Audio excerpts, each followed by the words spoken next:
Greetings from Tokyo, my dear friends. This is Daisuke, and I hope you are all having a very nice day today. I have had the really great honor and pleasure and privilege of, over the course of the last several months, being able to discuss with you and share some of my thoughts with you about the various works that were directed by the filmmaker Edward Yang. So thank you very much for allowing me that opportunity. It's been very fun for me, and I feel like I've been able to learn so much with your help and your support with respect to the works of Edward Yang. This has been very fun for me, so I want to thank you very much for allowing me this great opportunity.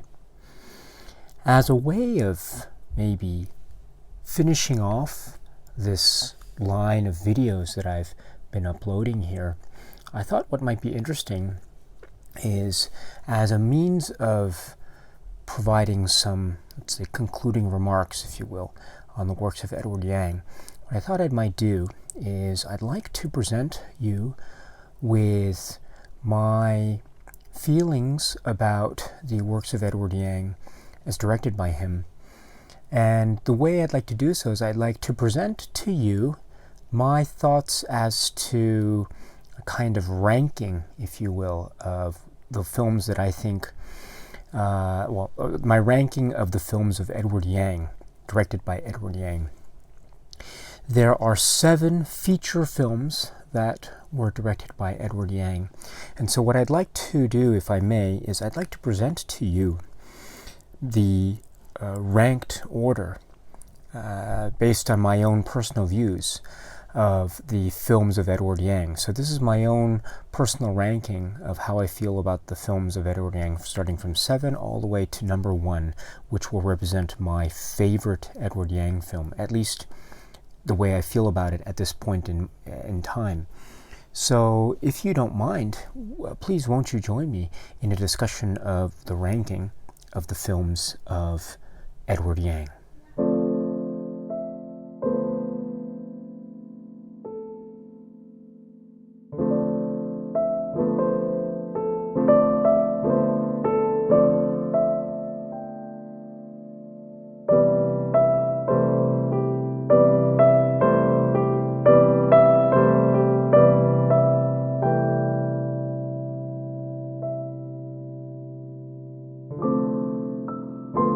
I should start by prefacing that in my presentation of this ranking of the films of Edward Yang, I will not be including 2 particular works that I otherwise think are very worthy of attention and very well worth your time if you're able to watch them. And the first one I won't be including is In Our Time. As some of you may know, the omnibus film In Our Time is very significant in the context of the career of Edward Yang, because Edward Yang directed one portion of this film. So it's an omnibus, so it has different stories. He directed one particular story segment here, which is translated into English oftentimes as desire or expectation, something like that. And so it's a very memorable story, well worth your time, very excellent.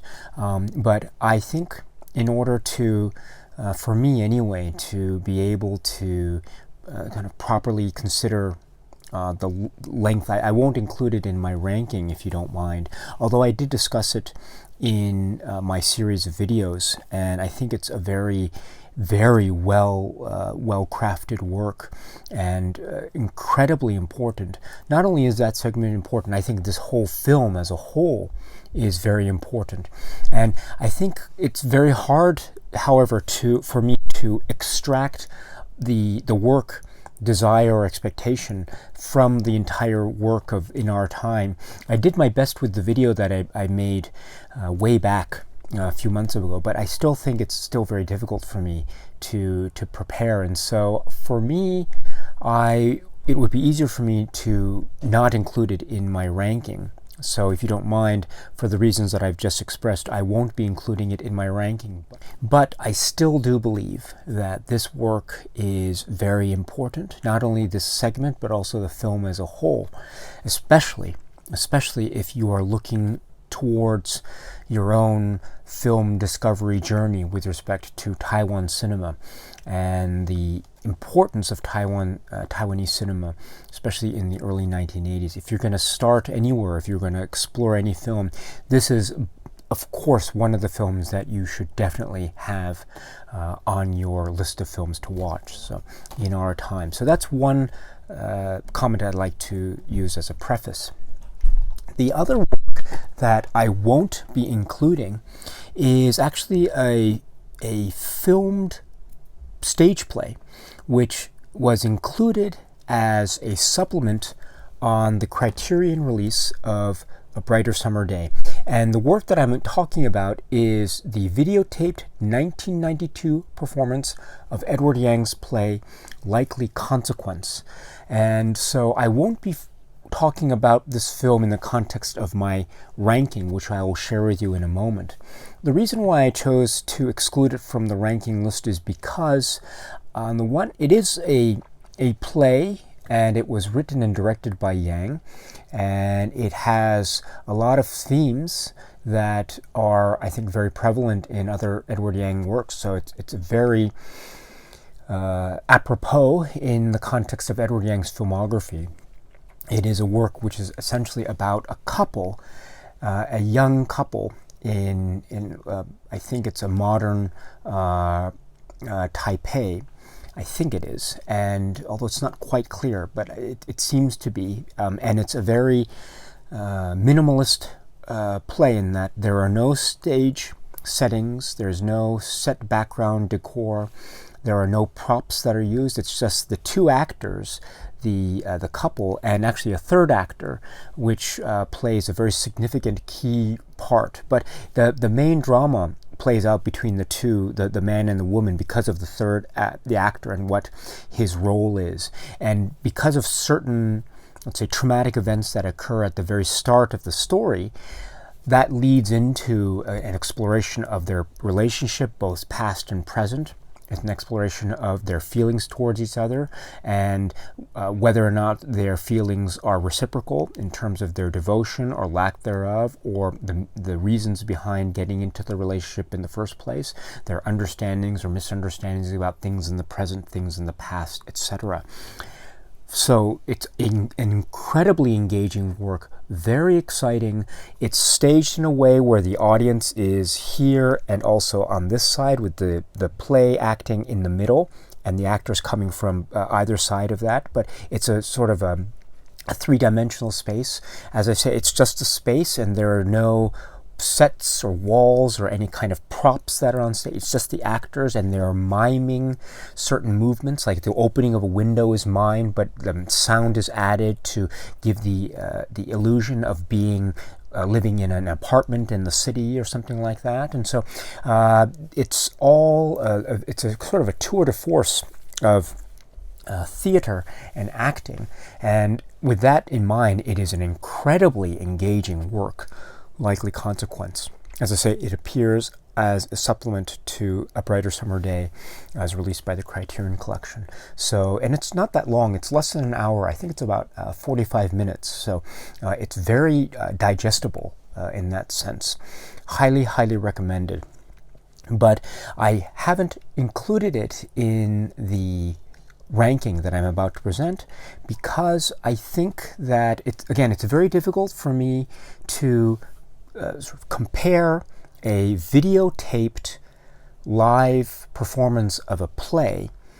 And it's very difficult for me to compare that to, let's say, another film like A Brighter Summer Day or EE. And so I think the standards of comparison are, at least from my point of view, are not exactly equal. And with that in mind, I'm not sure to what extent I'm able, therefore, to compare it with the other films. And so I think for my own, let's say, ease and ability, please let me, therefore, focus my list now on the feature-length works that were directed by Edward Yang. So with that criteria established, I think it's, please allow me to not include in this list his segment in Our Time, and also the videotape play of A Likely Consequence, although both works are strongly recommended. Now, with that premise or those caveats out of the way, what I'd like to do now is I'd like to share with you again my ranking of the works, feature-length film works directed by Edward Yang. So with that criteria, therefore, there will be 7 works, and so I would like to present to you my ranking of his works. On the one hand, you know, I find it very difficult, to be perfectly honest, to create ranking lists, and the reason why it's always very difficult to create a list that I am comfortable with, because I find that I change my mind rather constantly. So the list I might share with you now might change tomorrow or the next day or the day after. At the same time, I do appreciate also the fact that rankings and lists are yet another way in which a person might be able to discuss, or people might be able to discuss, works of a particular filmmaker or a particular director. And therefore, I do see the value and merit in making ranking lists. It's not meant to be my declaration about the greatest films of Edward Yang being this, and this. No. These are just my own personal favorites. So my favorites list going from number 7 to number 1. And this is my own personal list, therefore. Your views, of course, may differ. And that would be great if they were different than my own. There's nothing wrong with disagreeing about this. I think this is very subjective. So if your list disagrees, or if your list is different than mine, that's great. I'd very much love to hear what your particular list is, and we can share ideas and have an interesting discussion there. Once again, my list is in no way meant to be a sort of be-all, end-all list. It is not meant to negate any possibility of you making your own list. It's just my own personal view. And so if you'll allow me, therefore, please let me share with you, again, my own personal view as to the works of Edward Yang, ranked in order of my preference, starting with number 7. Okay, so number 7. This is the film directed by Edward Yang in 1983. This is his first feature-length film directorial effort. This is the work called That Day on the Beach. I've put this at number 7, so it might seem at first glance that therefore I think it a minor work or something like that. On the contrary, my friends, I want to make myself absolutely clear here. All of the works that Edward Yang has directed are, in my opinion, all masterpieces. They are all just stellar films. There is not one dud in them, in my view. And so, even though I've put this one at number 7, I still think it is a truly top-class masterpiece of a film. It is a masterwork. It is a result of just a devotion to precision that leads to deep human drama at the just dealing with very in-your-face issues about urban living and modern city living, and the relationship between a man and a woman, a husband and a wife, in this blossoming part of the world that is Taiwan in the 1980s. It's an incredibly deep, profound mystery film. It's got bits of suspense in it. It also has a compelling human drama between the main characters, with Sylvia Cheng playing the main role to just exquisite levels. absolute perfection all around.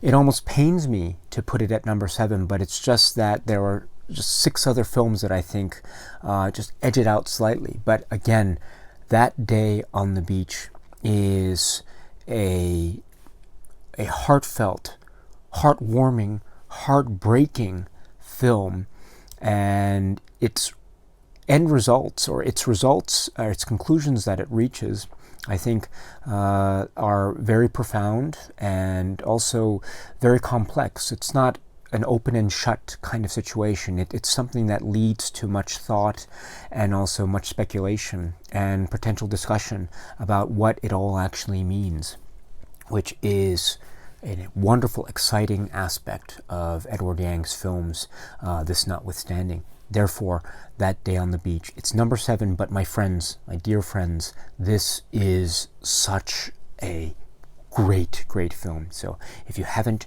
checked it out, please do so. I highly, highly recommend it. That Day on the Beach.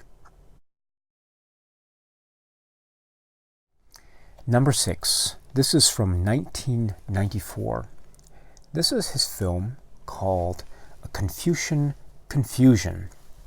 This is another film which, again, it is at number 6, but I do believe this is a great film. It's almost like an underrated gem. And it has comic touches, it has deeply moving touches. It is also a modern tale of Taiwan, Taipei city living amongst this crowd of fairly young, fairly well-off people, a group of friends, and maybe people that are not friends, but there is this presence of interconnectivity amongst these characters, and there's a web that is created. And as that web is created, we also have this sense of city living in Taipei and what it means. We have the connections with mainland China, and we have the idea of emotional success, economic success and prosperity versus emotional satisfaction and happiness. And can those two ever be reconciled with each other? And you have on top of that also commentaries, I think veiled but still nonetheless there, commentaries about city living and grander comments about Taiwan and China, or mainland China. And so this is another great mix of themes and ideas that is presented in Edward Yang's unmistakably brilliant way and fashion. He gives time to his characters to grow and to develop and to fall in love and be happy and become angry. And there is a nice comic tone to it. There is also a little undercurrent of suspicion and tension, but he never loses focus. I think part of the reason why this film doesn't get as much attention that I sense it really should is because it is a film that is very difficult to find, at least at this point in time. Now, I hope that someone out there, the powers that be, I'm not sure who they might be, but I certainly hope that there might be a time one day in the future when this film might become widely available on some kind of format for many people to see, because it is really, really worth it. It is such a fun time. It is also a very profound work. There are comments about democracy and free will, and also about modern city living, and about whether or not indeed it is even at all possible to find a rich and lasting relationship, even when all this comedy and hijinks and chaos can erupt around us. This is a stellar work by Edward Yang, Confucian Confusion, my number 6. Number 5, from 1996. Edward Yang's couples also known as Mahjong. This is another film that I think doesn't get as much attention that I think it otherwise deserves, because again, at the moment it is very, very difficult to find. I'm not sure if it's even officially available. This particular DVD, which is Japanese, is even now out of print, and so it's very difficult to get this.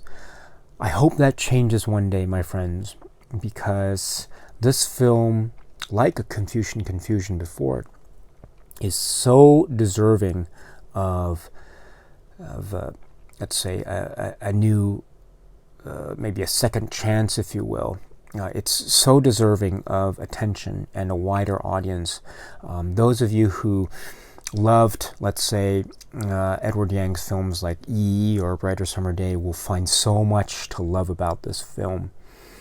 And it is a different kind of work in that there is, let's say, a little bit more focus than past works with European characters, and characters that are not from either the mainland or from are native to Taiwan necessarily, or from England or from France or Paris. But that doesn't stop Edward Yang from using those plot strands to make further commentaries on the state of Taiwan and Taipei in the mid-90s, the idea of urban development and the good things and actually potentially bad things about that, the way in which that might mean certain opening up risks of, let's say, exploitation. I mean economic exploitation, but also there's also exploitation that is of a different kind as well. And I'm talking about certain plot strands with respect to the Virginie Ledoyen character and what she goes through.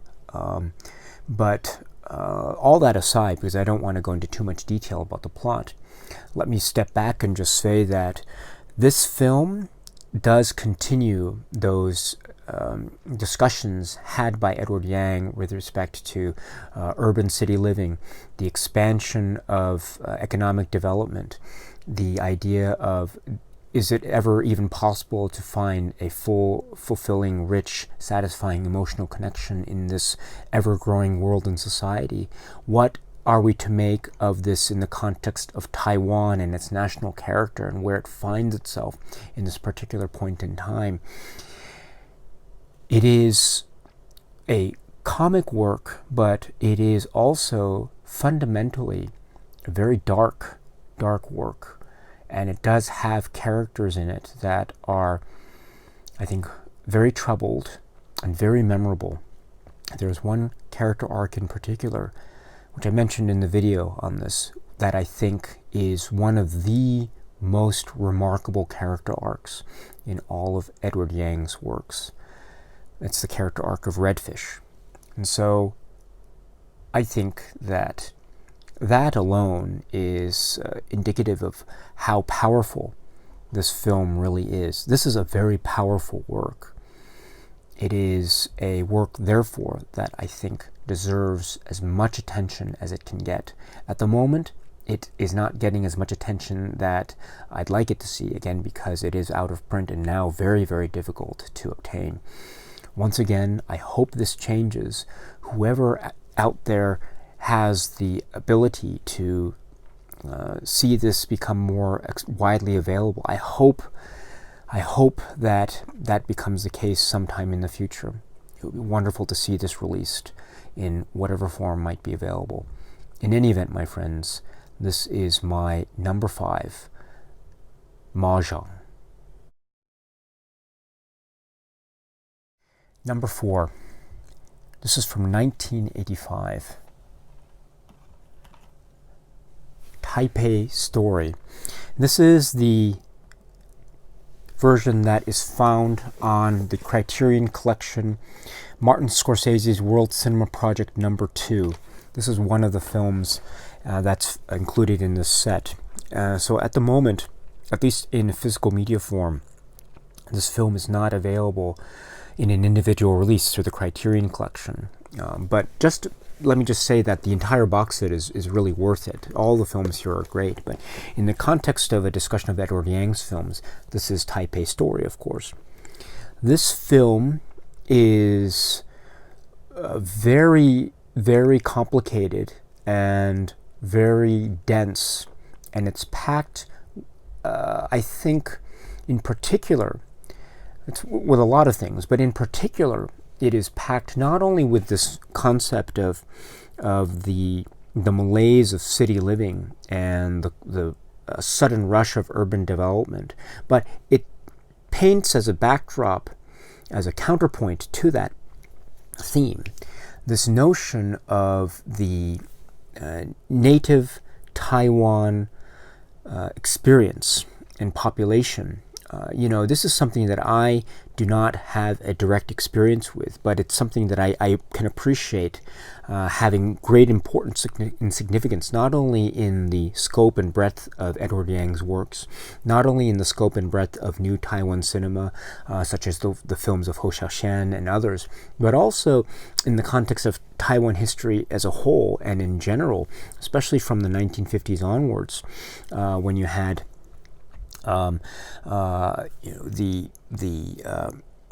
you had Taiwan prior to the end of the war and its relationship with the Japanese, and then you had Taiwan after the end of the war, and then you had the Kuomintang come in, and then you have Taiwan under a kind of certain state all throughout the most of the latter half of the 20th century, leading up to the mid-1980s and the 1990s and now the 2000s. And so I think I understand that there is a real great tension between, let's say, the native Taiwan population on the one hand, and also the people that came from the mainland on the other hand. And there is this great tension that I feel is on display here, much more than I am able to recognize, because again, I don't have those direct sensibilities, unfortunately. But this is just my way of trying to explain the fact that I think this film therefore has such a profound importance. And with that, my friends, Edward Yang gives us a film that is also a sincere, intimate portrait of a couple that's trying to make it. Each side of the couple has his or her own personality quirks and also interests about his or her own life that might lead in the same direction or might diverge into opposite directions. Who knows? You'll have to see the film in order to figure that out. But amongst that, we have this huge, rich, complex tapestry of Taiwan and its character and its place in the world, or where it sees itself in its place in the world, and the way it sees itself vis-a-vis its past and its present and its future. And it all comes together in this rich, dynamic, explosive, and shocking film. Taipei Story is that film, my friends. And so, if you haven't seen this film yet, this is one that I think you should see. It is very strong, it is very poignant, very remarkable, and filled with a lot of hopefulness and a lot of tragic tones. But oh boy, completely unforgettable. This is a deep, truly magnificent work, Taipei Story from 1985. This is my number 4. Next, my number 3 choice. This is from 1986. The English title, as given on the front of this Blu-ray, is Terrorizers, or The Terrorizers. I think it's also known in English, or often referred to in English, as The Terrorizer, singular, not plural.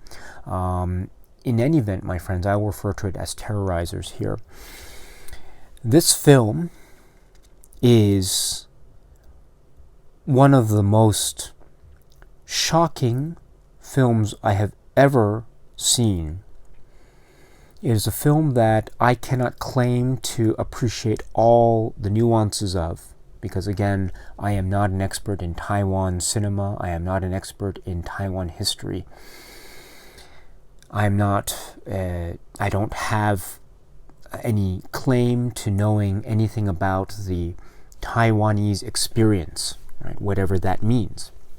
And so I cannot claim, therefore, to appreciate all facets of this or any other work by Edward Yang. Not at all, not at all.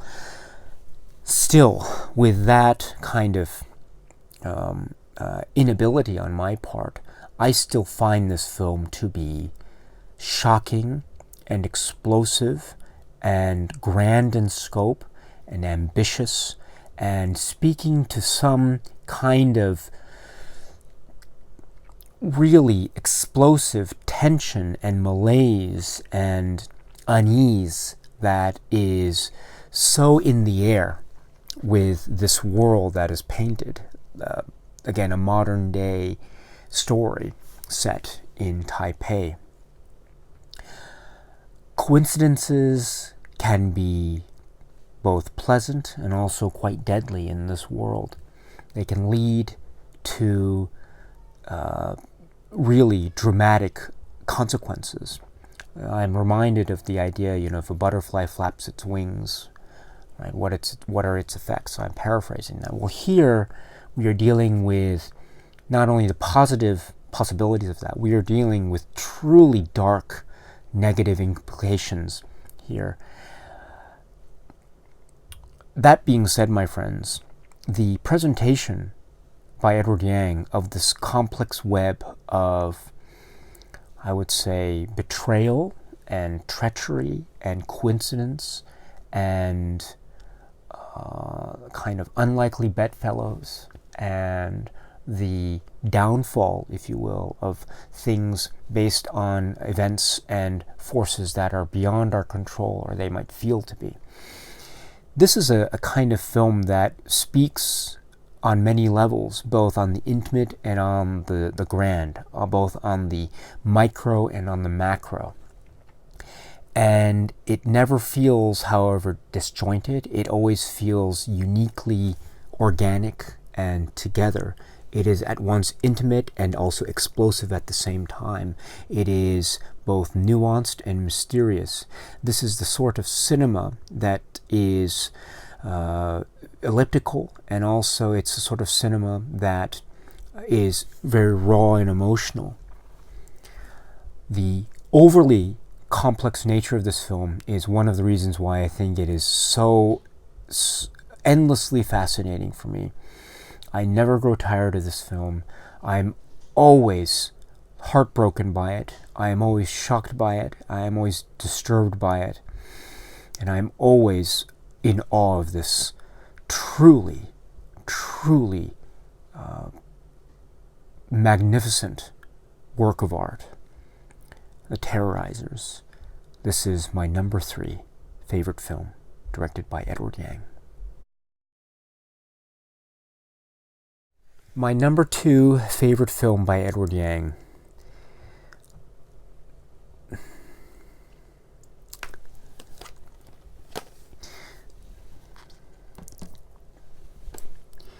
E.E. I must admit, my friends, this was so difficult for me. It was so difficult to choose what would be my number 2 favorite film and what would be my number 1 favorite film. I went back and forth, actually more than I was originally anticipating. But I chose this as my number 2 film, but still, it could have been my number 1 favorite film on any other given day. This is just a sprawling, modern-day epic.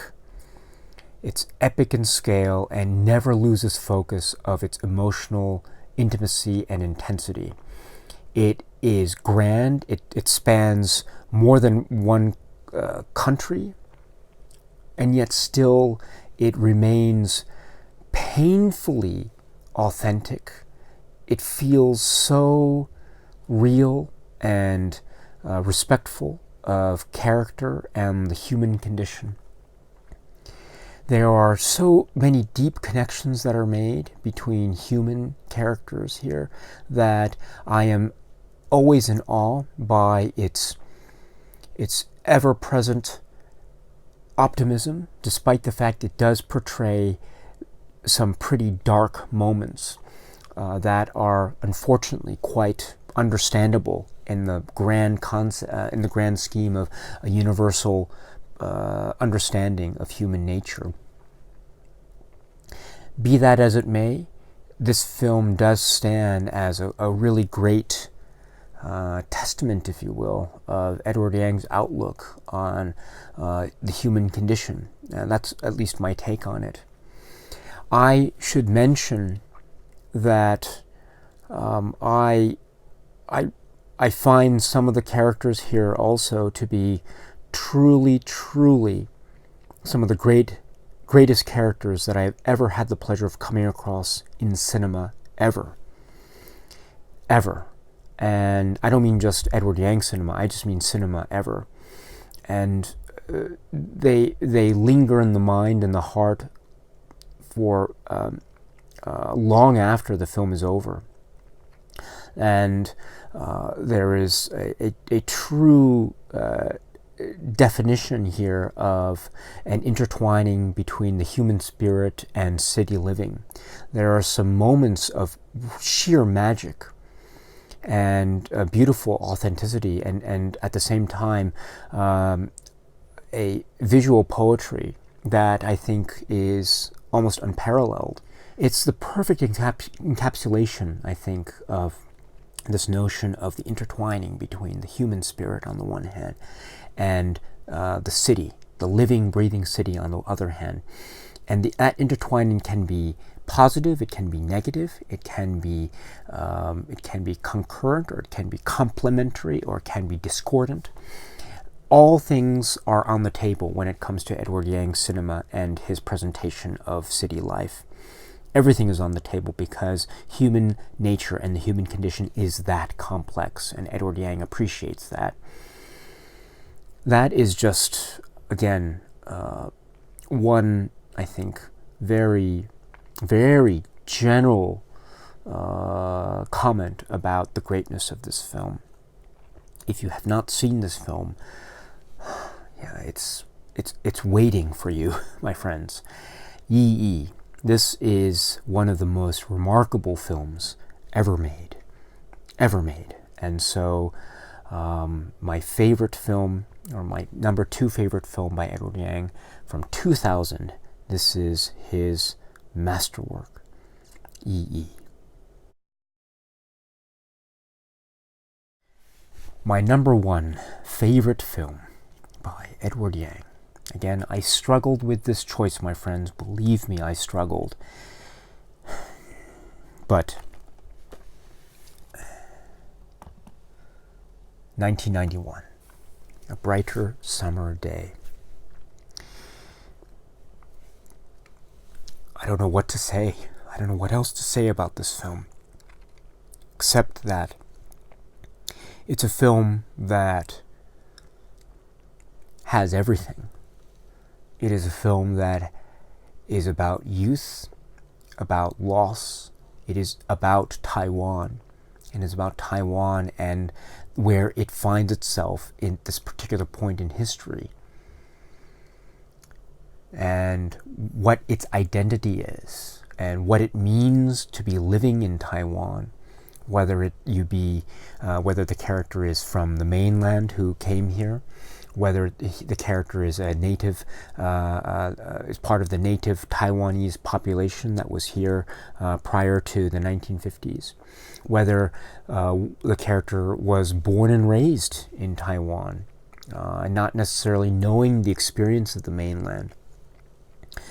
That is just one aspect a key aspect, don't get me wrong, but it's just one aspect of the complicated nature of this.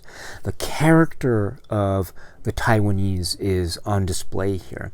And that exploration is surrounded by one of the most complex and deep and intricate plots in a film that I think I've ever come across. This film is incredibly complicated, an incredibly complicated film, and yet it follows through in a way that is very subtle, and still we can kind of see what's going on. At the same time, it is filled with many surprises, both pleasant and surprising on the one hand, and shocking and devastating on the other. This film does not hold anything back, does it not? This film gives us its all. This film is about the past. This film is about the present. And this film is about the older generations and the younger generations and where they find themselves. And perhaps they are not as different as one might think. This film is about consequences. This film is about the consequences of seemingly little details in life that can turn into great tidal waves of events that will shape and form our lives forever. This film is about the sweeping changes of history, but it always remains, always remains a close, intimate portrayal of a family, and in particular, a close, intimate portrayal of one character in that family, Xiao Sir, and his journey from the start of the film where he finds himself to the very end of the film where he finds himself. And oh boy, if you are not so utterly affected by that journey, by the journey's end, I really don't know what else to say. A Brighter Summer Day is one of the greatest films, I think, that has ever been made. One of the greatest films that has ever been made. And it's certainly one of the greatest films that I have had the great pleasure and honor of being able to see. This film is one of my favorite films of all time. This film, it never fails to shake me to my very core. And it provokes and disturbs, and it also inspires and glows and shines. It does everything. It does everything. And my goodness, this is like human life. I mean, the human spirit and the human condition are oh so complicated, my friends. And my goodness, isn't it great that we have a film like A Brighter Summer Day that mirrors and reflects that complexity of human nature down to the finest details. So, my friends, A Brighter Summer Day is, yes, it was a difficult choice, but in the end, at least where I find myself at this particular point in my life, at this particular time, this is my number one favorite film by Edward Yang, A Brighter Summer Day. My friends, thank you very much for your time and for coming along with me on this journey of an exploration of the works directed by Edward Yang. I hope that you enjoyed it. I certainly did. I found a lot to learn about, and it was very, very fun for me. Edward Yang, as a filmmaker, is very important to me, and his works are incredibly important to me. As I say, I am not at all an expert in Taiwanese cinema. I am not at all an expert in Taiwan history, and I certainly don't claim to have any strong expertise with respect to Edward Yang's filmography. But I am a great fan. I count myself as a great fan of his works. And I think I will continue to be so until the very end, because his films, in my view anyway, are oh so worth it, my friends. If you haven't seen his films, I strongly, strongly recommend that you give them a try. They are really, really worth it. They are entertaining, they are engaging, they are poetic, they are unforgettable, and they are richly moving and rewarding in so many ways. And so, my friends, let me say thank you very much for your time, and please keep on watching a lot of great films. Please keep on exploring the works of Edward Yang. I think that his films deserve as much time and attention as possible. If you know of any way in which some of his films, like A Confucian or Mahjong, can be made available, please share that information. I'd love to hear about it. I don't know what the chances are of anyone watching this video who has the power and the rights in order to be able to give permission to have these films be released on a wide scale. But I don't know about that. I mean, this is I'm just a regular guy doing this YouTube channel, so I don't have any claim to any kind of authority as a film critic or anything like that. But I would still say, as a fan of Edward Yang, it would be so wonderful to see A Confucian and Mahjong be made available in some kind of a widely available release. If that day ever came, I would just be so happy. I would be jumping up for joy, because it would mean that would be more films by Edward Yang that would be made available, and would therefore be films that people could see. Because the more people that discover Edward Yang and experience his works, the happier I will be. There is, of course, E.E. There is, of course, A Brighter Summer Day. There is, of course, his other works. But if all of them were made available, that would just make me so happy. I couldn't even begin to tell you. So here's hoping, right, my friends? Here's hoping. One day, hopefully that day will come. In the meantime, of course, we can, of course, enjoy the works that have been made available to us. We are very lucky in that respect, so let us not forget that.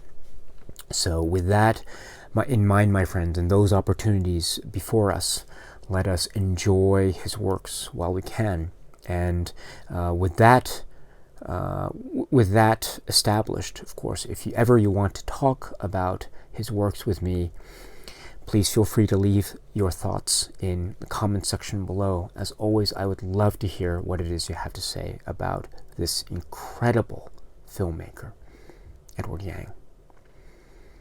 Okay, my friends, that's it. So, thank you once again for your time and your patience and your input. It has meant the world to me. And until we meet again, my friends, please be happy and healthy and well. And please, please, please, keep on watching a lot of great, great movies. So until we meet again, my friends, once again, thank you very much. Goodbye and 再见.